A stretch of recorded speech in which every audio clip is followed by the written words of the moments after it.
அதாவது மகிழ் திருமேனி சார், நான் உங்ககிட்ட ஒரு சில கேள்விகள் கேட்கணும். நீங்க நினைச்சிருந்தீங்கன்னா இந்த விடாமுயற்சி படத்துல நம்ம அஜித் சாரை சும்மா ஸ்லோ மோஷன்ல நடக்க விட்டு லோ ஆங்கிள் டாப் ஆங்கிள் எல்லாம் ஒரு சில ஷாட்ஸ் எடுத்து அப்படியே பிஜிஎம் மட்டும் போட்டு ரிலீஸ் பண்ணிருக்கலாம். கையில துப்பாக்கி கிடைச்சோடனே நெத்தி போட்டுல பட்டு பட்டுன்னு சுடுற மாதிரி சீன்ஸ் எல்லாம் ஏன் எடுக்கல? கார் ஓட்டுறாரு, அவர் எவ்வளவு பெரிய ரேசர், அவரை வச்சுட்டு ஒரு ரேசினாவது எடுத்திருந்திருக்கலாம். இல்ல பல இடங்கள்ல ட்ரிஃப்ட் பண்ற மாதிரி காமிச்சிருக்கலாம். காரை விட்டு இறங்கும் போது அப்படியே ஸ்லோ மோஷன்ல நடந்து வர மாதிரி பிஜிஎம் எல்லாம் போட்டு பட்டையை கிளப்பிருக்கலாம். அதெல்லாம் விட்டுட்டு நீங்க பிரேக் டவுன் பார்த்து அதை அடாப்டேஷன் எடுத்து பண்ற இந்த படத்துல அப்படிதான் நான் பண்ணுவேன், இங்க நான் எதையும் சாக்ரிஃபைஸ் பண்ண போறது இல்லைன்னு சொல்லிட்டு ஏகே மாதிரி ஒரு மாஸ் ஹீரோ வச்சு இப்படி ஒரு முயற்சி பண்ணி அப்படி ஒரு ஹீரோ இப்படிதான்ப்பா ஹீரோ கேன் டூ எனிதிங் அப்படிங்கறதெல்லாம் கிடையாது. ஹீரோ ஒரு ஃபேமிலி மேனா, அவன் ஃபேமிலி மேன்னா தன்னை காப்பாத்திக்கிறதுக்கு தன்னோட மனைவியை காப்பாத்திக்கிறதுக்கு என்ன முயற்சி பண்ணுவானா அதான் பண்ணுவான் அப்படின்ற மாதிரி ஒரு படத்தை எடுத்திருக்கீங்க பாருங்க. அதுக்கே ஃபர்ஸ்ட் ஒரு பெரிய salute. I am not here to fight. Officer down! Officer down!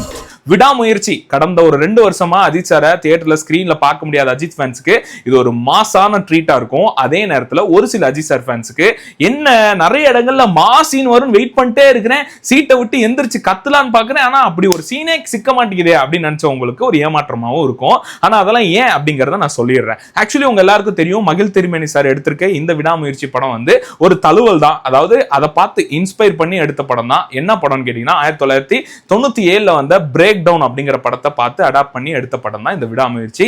அந்த படத்தை அப்படியே எடுத்திருக்காங்களான்னு கேட்டா அதெல்லாம் இல்ல. ஒரு 60% மட்டும் அதோட இன்ஸ்பயரா வச்சுக்கிட்டு ஒரு சில விஷயங்கள் அவரோட ஸ்டைல்ல சில ஆட் பண்ணியிருக்கிறாரு. சில சீக்வன்ஸ் எல்லாம் கொஞ்சம் கொண்டு வந்திருக்காங்க. என் கல்யாணத்துல வர சவாதிக்கா பாட்டே அப்படிதான் வைங்களேன். சோ சில சீன்ஸ் எல்லாம் வந்து ஆட் ஆன் பண்ணியிருக்காங்க. அதெல்லாம் நிறையவே நல்லாவே கனெக்ட் ஆயிருக்கு. ஃபர்ஸ்ட் ஆஃப் ஆல் விடாமுயற்சியோட பிளஸ் அண்ட் விடாமுயற்சி ஏன் ஒரு அழகான முயற்சி அப்படின்னு நம்ம சொல்லணுங்கிறத பத்தியே நம்ம ஃபர்ஸ்ட் பேசுவோம். விடாமுயற்சி அப்படிங்கிற படம் வருது. இந்த படத்துல ஏகே மாதிரி ஒரு மாஸ் ஹீரோ நடிக்கிறாரு. நான் முன்னாடியே சொன்ன மாதிரி ஒரு மாஸ் ஹீரோ வச்சு ஒரு படம் எடுக்கிறோம். ஈஸியா ஒரு டைரக்டர் நான் நல்ல பேரை வாங்கணுங்கிறதுக்காக ஸ்லோ மோஷன்ல என்னென்ன ஷாட்ஸ் வேணாலும் காமிச்சுக்கலாம், எப்படி வேணாலும் காட்டலாம், மாசா பிஜிஎம் போடுற மாதிரி ஒரு சில சீன்ஸ் எல்லாம் எடுத்திருந்திருக்கலாம். ஆனா அதெல்லாம் விட்டுட்டு அந்த கேரக்டர் என்ன, அர்ஜுன் அப்படின்ற கேரக்டர் யாரு, ஒரு நார்மலா குடும்பஸ்தன்னு வைங்களேன். அப்படிப்பட்ட ஒரு ஆளு தன்னை காப்பாத்திக்கிறக்கும் தன்னோட மனைவியை காப்பாத்திக்கிறக்கும் என்ன பண்ண முடியுமோ அதை தானே பண்ணுவான், என்ன அவனால ஆக்ஷன் பண்ண முடியுமோ அதை தானே பண்ணுவான் அப்படிங்கிறதுல ரொம்ப ஸ்ட்ராங்கா இருக்காங்க. ஆக்சுவலி பிரேக் டவுன் படத்துலயும் அந்த மாதிரி தான் இருக்கும். அதை இங்க கொண்டு வந்து எடுக்கும்போது ஃபேன்ஸ் என்ன நினைப்பாங்க, ஃபேன்ஸுக்காக இதெல்லாம் பண்ணணுமே அப்படின்ற மாதிரி இல்லாம நம்ம இந்த படத்துக்கு உண்மையா இருப்போம், இந்த கதைக்கு உண்மையா இருப்போம், இந்த ஸ்கிரீன் பிளேக்கு உண்மையா இருப்போம்ன்றது எடுத்ததே ஒரு பெரிய பெரிய முயற்சி. அதை வந்து ஏகே சார் ஏத்துக்கிட்டு அதை அவர் பண்ணியிருக்கிறாருங்கிறதா ஒரு பெரிய முயற்சி. இந்த மாதிரி படங்களை நம்ம இன்னும் குறை சொல்றோம், இன்னும் இந்த படங்களை எல்லாம் வந்து நம்ம பார்க்க மாட்டோம், இதெல்லாம் எனக்கு பிடிக்கலன்னு சொன்னீங்கன்னா நீங்க எதிர்பார்க்கிற மாதிரி கமர்ஷியல் படங்கள் நிறைய வரும், அது பிரச்சனை இல்லை. ஆனா நீங்க கமர்ஷியல் படங்களையும் நம்ம குறை தான் சொல்லிட்டு இருக்கிறோம். எங்க லாஜிக்கே இல்ல, இப்படி இருக்கு அப்படி இருக்குன்னு சொல்றோம். கேஜிஎஃப் பார்த்துட்டு அது எப்படி ஒருத்தனால ராக்கிங்கிற ஒருத்தனால இவ்வளவு பேத்த கொல்ல முடியும், அப்ப அதுக்காக ஒரு சீனை வந்து எலிவேட் பண்றதுக்கு போட்டா ஒத்துக்கிறோம். ஆனா அதே மாதிரி புஷ்பா மாதிரி ஒரு படம் வரும்போது பறந்து பறந்து தொண்டையை கடிக்கிறதெல்லாம் வச்சா என்ன லாஜிக்கே இது என்ன அப்படின்னு சொல்றோம். ஆனா ஒரு சில ஃபேன்ஸ் என்ன சொல்லுவாங்க, லாஜிக் பார்க்காதீங்க மேஜிக் பாருங்க, கமர்ஷியல் படம்னா அப்படிதான் இருக்கும்னு.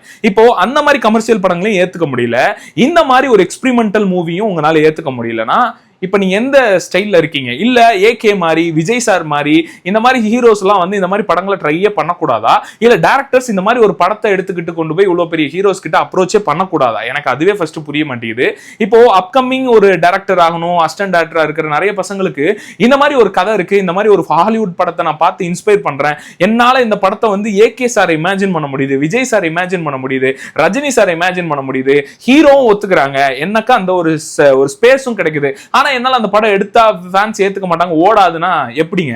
இது ஒரு கிரியேட்டிவ் கொள்ற மாதிரி இல்லையா? இதை ஃபர்ஸ்ட் நம்ம முதல்ல மாத்தணும். இந்த படம் ஒரு டிஃப்ரெண்டான ஒரு ஜானர், இது ஒரு அழகான ஒரு படைப்பு. இந்த ஒரு படைப்புல எடுத்திருக்க முயற்சியை நம்ம பாராட்டணும். ஆக்சுவலி இந்த படத்துல இருக்கிற நெகட்டிவ்ஸ் நான் லாஸ்டா சொல்றேன், பாசிட்டிவ்ஸ்னு நான் சொல்ல வேண்டியது எல்லாமே அந்த இடமே, அந்த ஒரு அஜர்பைசான் இடத்துல வந்து அவங்க எடுத்த படமே நமக்கு அந்த ஃபீலை கொடுக்குது. அது ஒரு மாதிரி ஹாண்டிங்கா இருக்கு பார்க்க. ஏன்னா இப்படி மாட்டிக்கிட்டாங்க என்ன பண்ணுவாங்க அப்படின்ற மாதிரி இருக்கு. இவர் பதறி ஓடுறது எல்லாமே நமக்கு நிறைய இடங்கள்ல வந்து அந்த இடமே வந்து அந்த மூட கொண்டு வந்துருது. அந்த கலர் டோனும் சூப்பரா இருக்கு. சினிமாட்டோகிராஃபி பட்டையை கிளப்பி இருக்கிறாங்க. அதுக்கேற்ற மாதிரி மியூசிக்கும் அனிருத் சும்மா நொறுக்கி இருக்கிறார். நிறைய இடங்கள்ல பிளாட்டா போற இடத்த அவர் ஒரு ஸ்டெப் மேலேயே கொண்டு போய் வச்சிருக்கிறாருன்னு நான் சொல்லுவேன். அந்த இதுல ஒன் அண்ட் ஒன்லி ஒரு சூப்பர் ஹீரோ அப்படின்னா அது ஏகே தான். அவர் நின்னு விளையாண்டுருக்காரு. இப்ப அர்ஜுன் அப்படிங்கிற கேரக்டர் எடுத்துக்கிட்டோம். அந்த கேரக்டரை வச்சுக்கிட்டு நம்ம என்ன பண்ணணுமோ சட்டிலா இந்த விஷயத்தை இப்படிதான் பண்ணணும், அடி வாங்கணும், மிதி வாங்கணும், மண்டி போடணும், மூக்குல உட வாங்கணும், எல்லாமே பண்ணணும், அழுகணும், நிறைய விஷயங்கள் பண்ணணும்னா அதை ஏத்துக்கிட்டு பண்றதுன்றதே ஒரு பெரிய விஷயம். அதை பண்றாரு, அது நல்லாவும் இருக்கு. அப்படி ஒரு ஏகே பாக்குறதுக்கு சூப்பரா இருக்கு. ஏகேனா எப்ப பார்த்தாலும் அப்படியே வேட்டையை மடிச்சு கட்டிட்டு வர்றதாவோ இல்ல கன் கிடைச்சோன்னு எல்லாத்தையும் நெத்தி போட்டு சுடுற மாதிரியோ ஹீரோவா ஏகே தொடர்ந்து பண்ணிக்கிட்டே இருக்கனால அவருக்கே விருப்பம் இல்லாம தான் இந்த மாதிரிலாம் பண்றாருன்னு நினைக்கிறேன். அந்த அதை ஏத்துக்கிட்டு அவங்க பண்ணும்போது நம்மளால அதை ஏத்துக்க முடியலன்னா நம்ம பக்கம் இருக்கிற தப்பை நம்ம மாத்திக்கணும். இது ஒரு வித்தியாசமான படைப்பு அப்படிங்கறத நம்ம புரிஞ்சுக்கிட்டு அதை நம்ம அக்செப்ட் பண்ணி இந்த படத்தை நம்ம கொண்டாடணும். சரி, அதுக்காக இந்த படம் சூப்பரா இருக்கு அப்படிலாம் நான் சொல்ல, ஒரு சில விஷயங்கள்ல மைனஸ் இருக்கு, நிறைய இடங்கள்ல இப்படி எல்லாம் இருந்திருக்கலாமோ அப்படிங்கிற எண்ணம் நமக்கு வருது. சில இடங்கள்ல பிரெடிக்டபிளா இருக்கு. பிரேக் டவுன் நீங்க பாத்திருந்தீங்கன்னா அதுல என்ன ஃபீல் ஆச்சோ அதெல்லாமே இதுலயும் இருக்கு. பட் பிரேக் டவுன் எடுத்துட்டு அதையே அப்படியே காப்பி பண்ணாம ஒரு சில விஷயங்கள் இவங்க ஆட் பண்ணதும் ரொம்ப நல்லா இருந்தது. அந்த Arjun sir, Regina Cassandra, Trisha, இந்த மாதிரி ஆரவ், இவங்க நிறைய பேர் இருக்காங்க. அவங்களும் அவங்களோட கேரக்டர்ஸ் ரொம்ப நல்லா பண்ணியிருக்காங்க. இதுல எனக்கு வந்து ஃபர்ஸ்ட் பாசிட்டிவ்ஸை பத்தி பேசுறோம், சினிமாட்டோகிராஃபி பத்தி பேசணும். ஆக்சுவலி நிறைய இடங்கள்ல அவங்க காட்டினதெல்லாம் வந்து அல்டிமேட். இந்த படத்துல ஒரு சீன் வரும், இது ஸ்பாய்லர்லாம் கிடையாது, ஒரு காருக்குள்ள ஒரு ஃபைட் வர மாதிரி இருக்கும். அந்த ஃபைட் சும்மா டாப் நாச்சா இருக்கு, நீங்க இமேஜினே பண்ண முடியாது. காரோட டாப் ஆங்கிள் இருந்து காருக்குள்ள 3 பேர் சண்டை போட்டுக்கிற மாதிரி ஒரு சீனா திருப்பி நம்ம கூட நெட்ஃபிளிக்ஸ்ல தான் வருது, ஓடிடில வந்துச்சுன்னா பார்ப்போம் அது எவ்வளவு அழகா எடுத்திருக்காங்க அப்படின்னு சொல்லிட்டு. அந்த நிறைய இடங்கள்ல அந்த ஒரு ஃபீலை கொடுக்கணும்ல, அது ஒரு அமைதியா இருக்கு அப்படின்றத கொடுக்கணுங்கிறதுக்காகவே ஹெலிகாம்ல காமிச்ச ஷாட்ஸா இருக்கட்டும், ஏகே விட 2-3 இடங்கள்ல விஷுவலா காமிச்சது, அர்ஜுன் சாரை வந்து ஒரு இடத்துல இருந்து கொண்டு வர்றது, இது எல்லாமே ரொம்ப அழகா பண்ணியிருந்தாங்க. அந்த மகிழ் திருமேனி சார், அந்த மாஸ்டர் ஆஃப் மைண்ட், அவர் வந்து இது எங்கேயுமே வந்து இவரோட ஃபேன்ஸ் என்ன சொல்லுவாங்க, இவர் என்ன சொல்லுவார் அப்படின்றத எல்லாமே விட்டுட்டு யாருக்காக நான் சாக்ரிஃபைஸ் பண்ண போறது இல்லைன்னு அதுல ரொம்ப ஸ்ட்ரிக்ட்டுவா இருந்து பயங்கரமா எடுத்திருக்கிறாரு. அதுவும் அதுக்குள்ள சும்மா நடந்து வந்த படம்லாம் இல்ல, அதுல 1008 தடங்கள் வந்துச்சு, 1008 பிரச்சனை வந்துச்சு, அது வெதர்லாம் அவ்வளவு இருந்துச்சுன்னு சொல்றாங்க. அதுக்கு ஒரு பெரிய வாழ்த்துக்கள். ஏகே, த்ரிஷா எல்லாருமே ஒரு பெரிய பெரிய பாராட்டுகள். படம் ரொம்ப ரொம்ப அருமையா இருந்தது. அனிருத் வந்து இந்த படத்தோட ஸ்டாண்டர்டை இன்னொரு பக்கம் கொண்டு போயிட்டாரு.